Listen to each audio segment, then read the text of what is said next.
Hi, I'm Claire. I'm 34 years old, and the last 2.5 years have been nothing short of tiring. I almost lost my husband 2 years ago, and today we're divorced. Yeah, that sounds confusing. Let me start from the beginning. I met my husband, Sean, through a dating app, and we got along really well over text, and we decided to meet up for a date. Our date also went really well, and one date turned into two, and then into many more. We dated for 2 years before we decided to move in together. We were both living in rented apartments, but my apartment was bigger and better than Sean's, so he moved into mine. A year later, Sean proposed to me and I said yes. We got married in a beautiful ceremony surrounded by all our friends and family.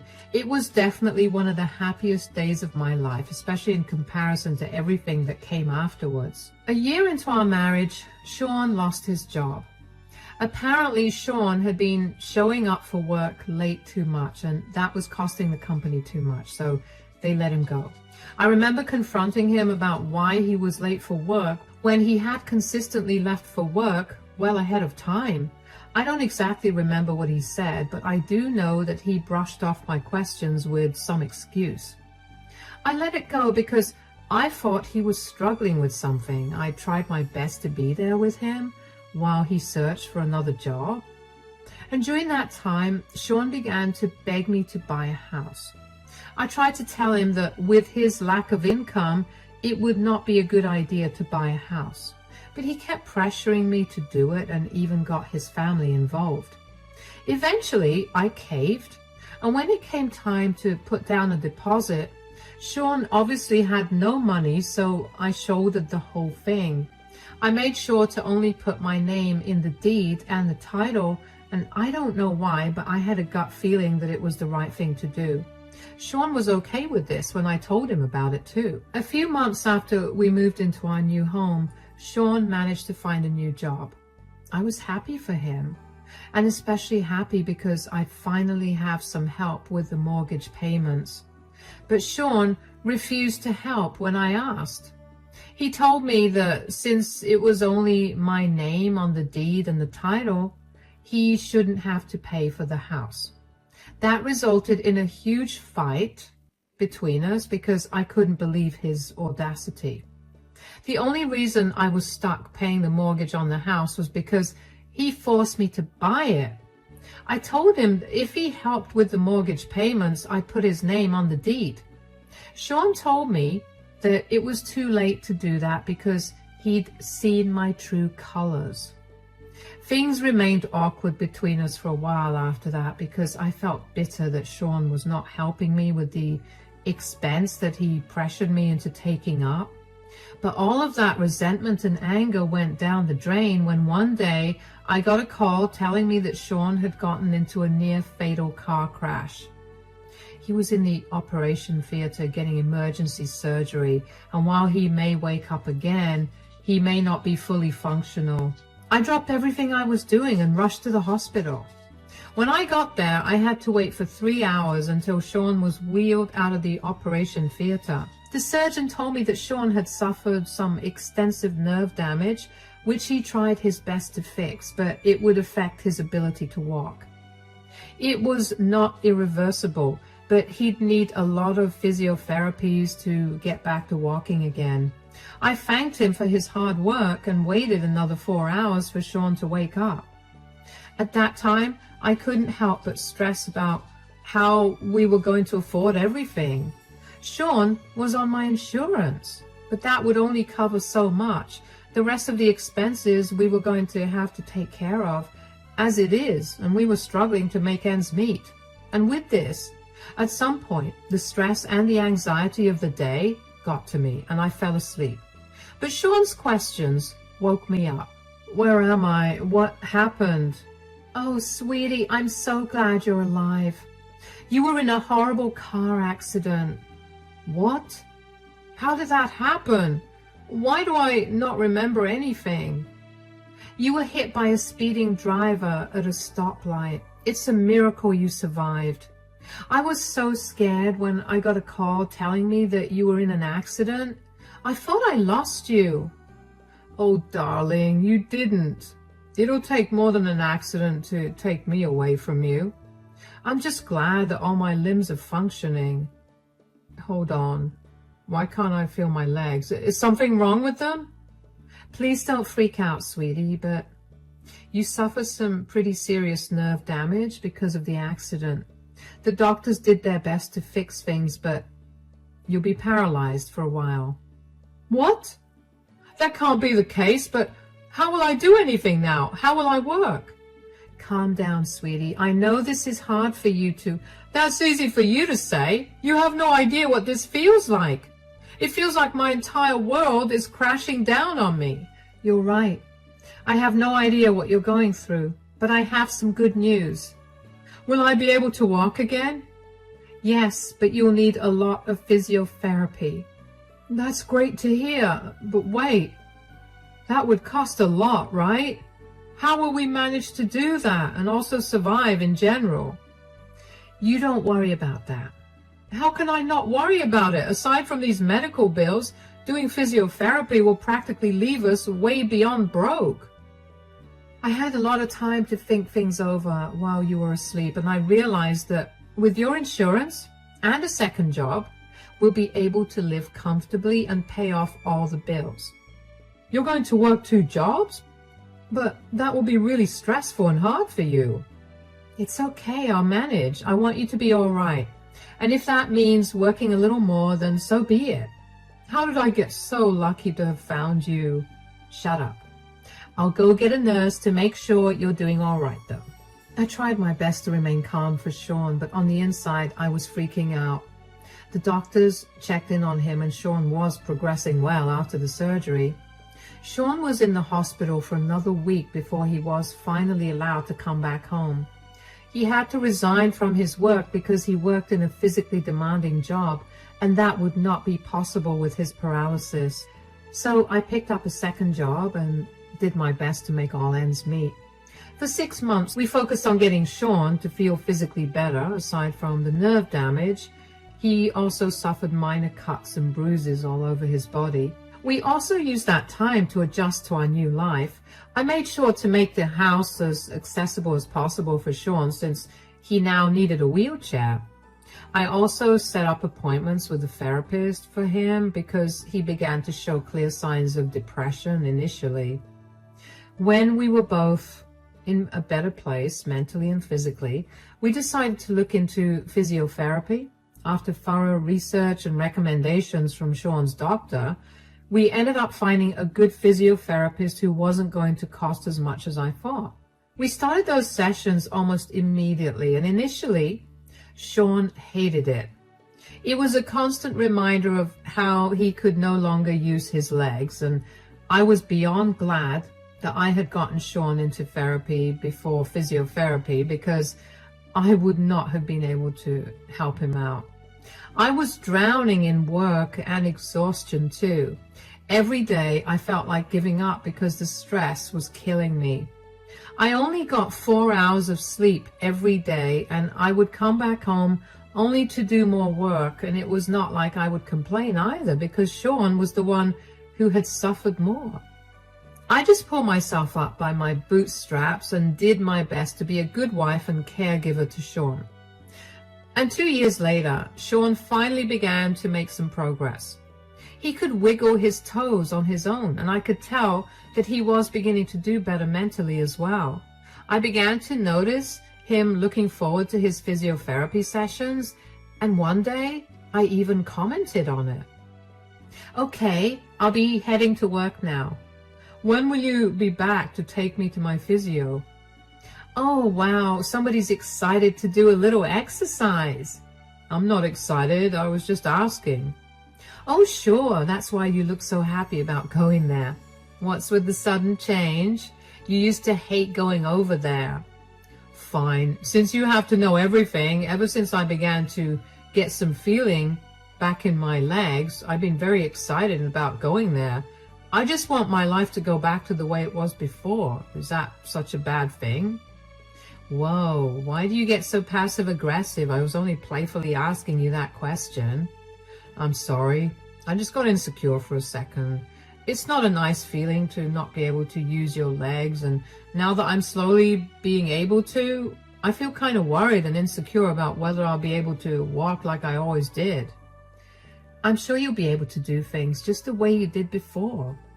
Well, Penny told me the same thing, but I can't help but be worried, you know. Penny? You're on a first-name basis with your physiotherapist? Well, she's been helping me out for 2 years now, so I think it's fine. Why, are you jealous or something? Do you think I'm cheating on you with her? Oh, no, God, no. I just think it's cute. I didn't know Miss Henderson's name was Penny. Why would you just assume that I thought you were cheating? I don't know. Felt like you were ramping up to ask me that question, so I did it first. Anyway, what time will you be back to pick me up?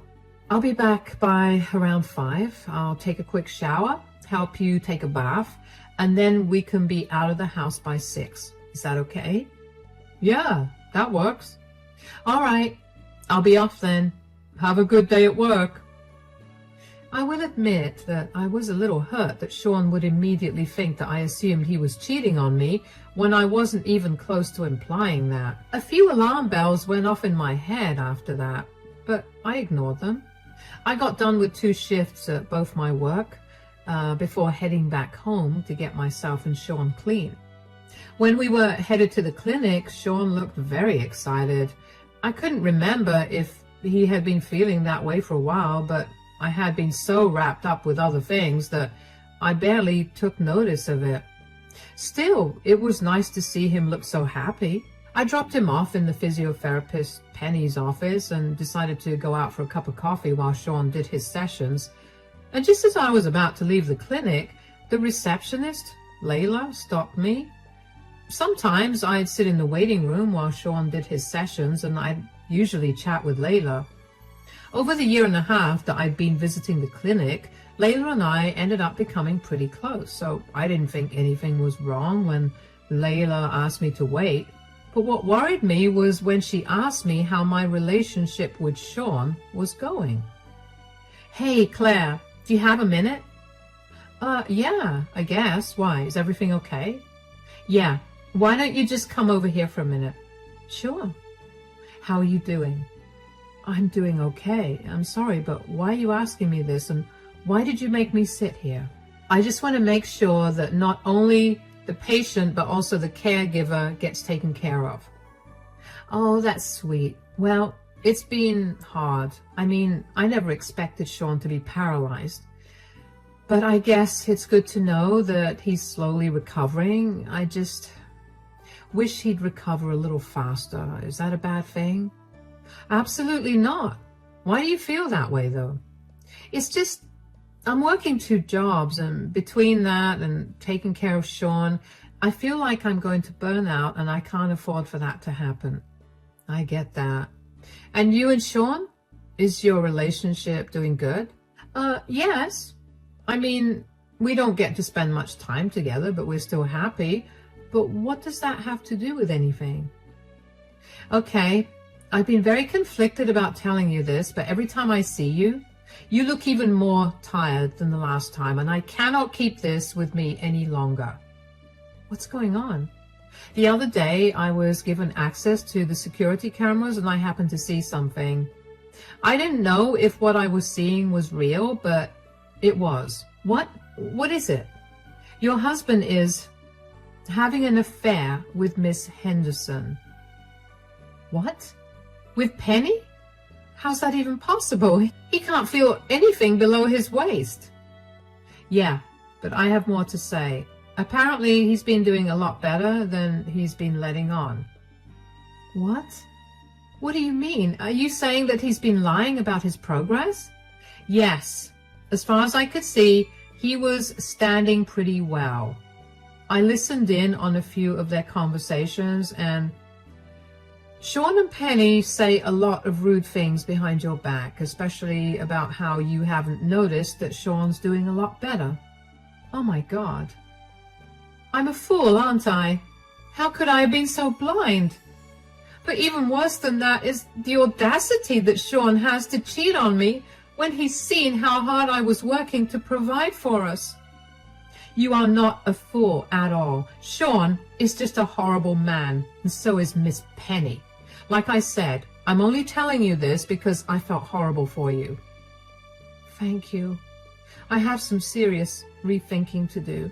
Is there any way you could get me a copy of the security footage?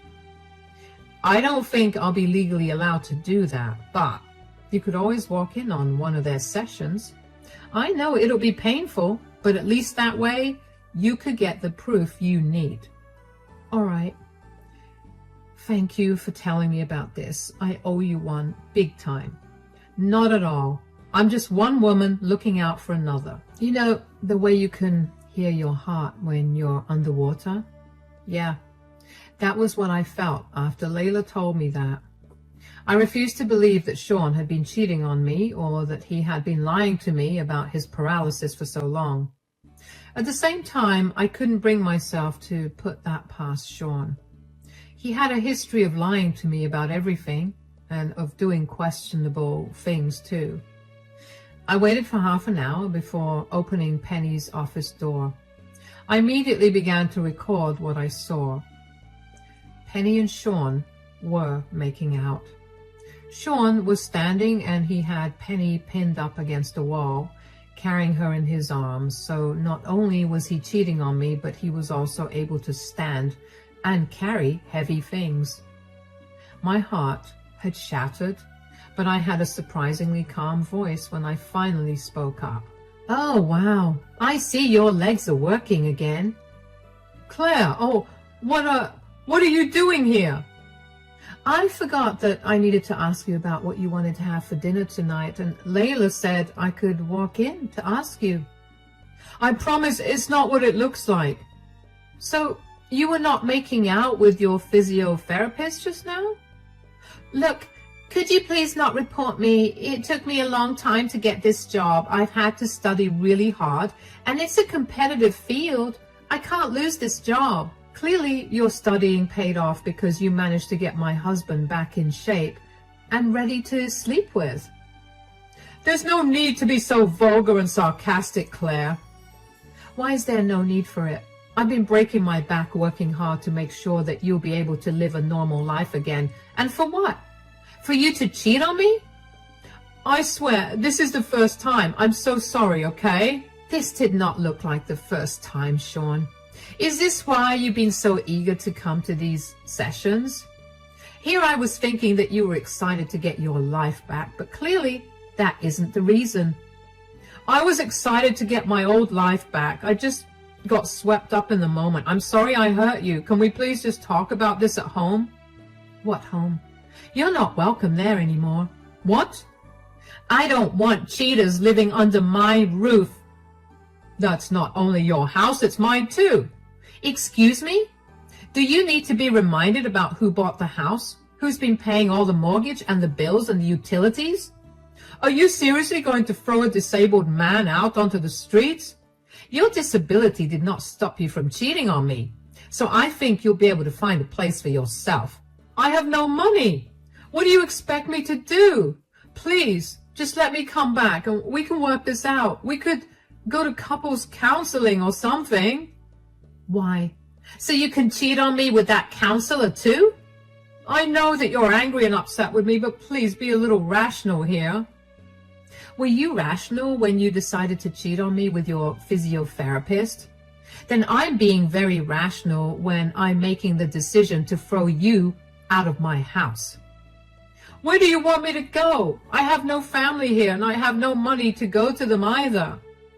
Maybe Penny can help you out with that. She's been helping out with more than that anyway. Come back. At least let me grab my things. You can swing by whenever you want to grab your things, but that's all you can do. I almost ran out of the clinic. I did not want Sean to see me breaking down. All the exhaustion of the last 2 years and the shock of finding out about Sean's affair sent me spiraling. I don't know how I got back home, but when I did, I broke down and sobbed for almost an hour. I couldn't believe that all my hard work had gone down the drain. All my love and care had meant nothing to Sean. He did not care for me at all. How long had he been having an affair with Penny? All those times that I had been sitting outside and waiting for him, were those times that he was cheating on me too?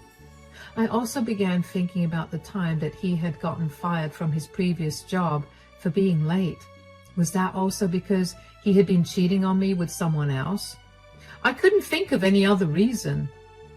The next day, I called my dad over and asked him to help me change the locks. I didn't know where Sean was, nor did I care. Once the locks were changed, my dad accompanied me to file for a divorce. I managed to get a hold of the security footage of Sean and Penny, and I found out that the affair had been going on for 6 months, which meant that Sean had been lying to me about his progress for that long. I emailed Penny's superiors and attached the proof of her relationship with her patient. They responded and told me that they had taken swift action against her and were willing to compensate me for Sean's bills if I did not take the matter up with more authorities. I told them I would, as long as they gave me back my money and made Sean pay for his treatments. They agreed. A few days later, Sean showed up at my door. "Oh, you finally came to collect your things. I packed them and kept them in the living room. I hope you brought someone to help." "What is your problem?" "Huh? What are you talking about? Why did you have to report Penny now she's fired from her job?" "Well, what did you expect? What she did was very inappropriate and a gross violation of ethics." "You're mad at me for cheating, so why do you have to take it out on her?" "Because she would do that with any other patient she could get in the future too. It's not right, and she needed to face the consequences of her actions." "Why are you so up in arms about it? Are you sad because your meal ticket won't be able to provide you with a good life like I did now that she lost her job?" "Why couldn't you have just talked to me like a normal person? Why did you have to ruin her life? Now I really have nowhere to go and I have a huge bill to pay off." "You want to talk like a normal person? Fine.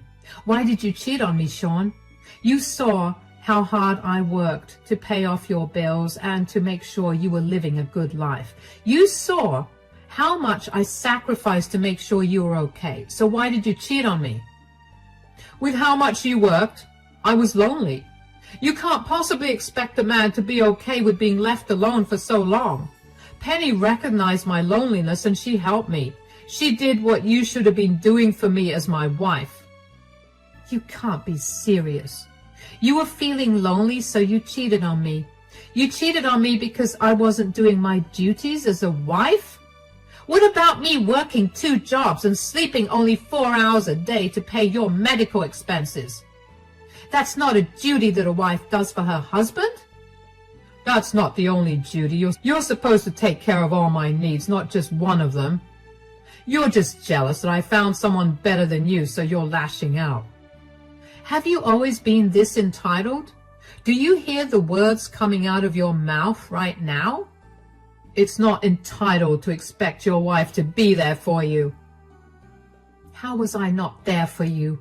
I made sure to make time for us to spend together, even when I was beyond exhausted. I did everything I could for you, and you just spat in my face. We both clearly had some good points, and I feel like we'll only keep talking in circles at this rate. Why don't we schedule an appointment with a couples counselor? We can sort our issues out there, and we can go back to being who we were. That is not happening. I told you that before, and I'm telling you again, I don't want to be with you. You've shown me your true colors, and I'm done. You have not given me a single valid reason for you cheating on me, and even if you did, I wouldn't care. Take your things and get out of my house. What if I don't do that? I want us to work it out, please. There's nothing to work out, Sean. If you don't take your things out, I'll throw them out. Or I'll put them in a storage facility that you have to pay for. I'm giving you an hour to get this stuff out, or I'm calling the police to get you off my property. To say I was mad would be an understatement. I couldn't believe the sheer audacity that Sean had to try to explain himself. and was enough to set off my anger. But for him not even to justify his cheating with a valid reason made me see red. Of course, there's no excuse to cheat, but I wouldn't have been so angry if he at least had a better reason to cheat on his hard-working wife. After that conversation with Sean, I went to my room and I locked the door. I didn't want to deal with him, and I knew that he tried to start another conversation with me if I gave him even the slightest hint that I wanted to talk. Thankfully, Sean didn't make too much of a fuss after that. He called someone to help him take the boxes of his stuff out, and within an hour he was out of my house. I was so relieved that he didn't make another fuss, because I wasn't sure I would have been able to hold myself back from being outright mean to him. The next day, after Sean moved his things out, I met up with my divorce lawyer and asked him if my divorce papers were ready. They were, so I paid to serve them to Sean without me having to meet him again.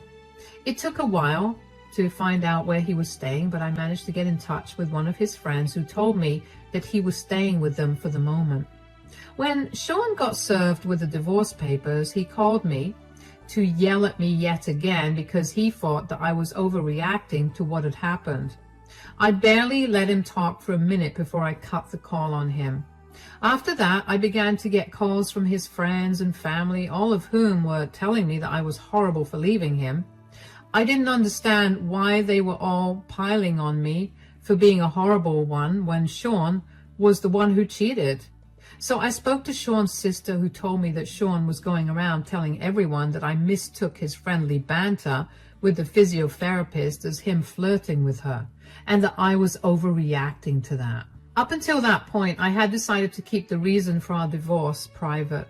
I decided to do that out of respect for our previous relationship, and because I knew that if people found out that Sean had cheated, he might not have gotten the help he needed, considering he was still new to being able to walk.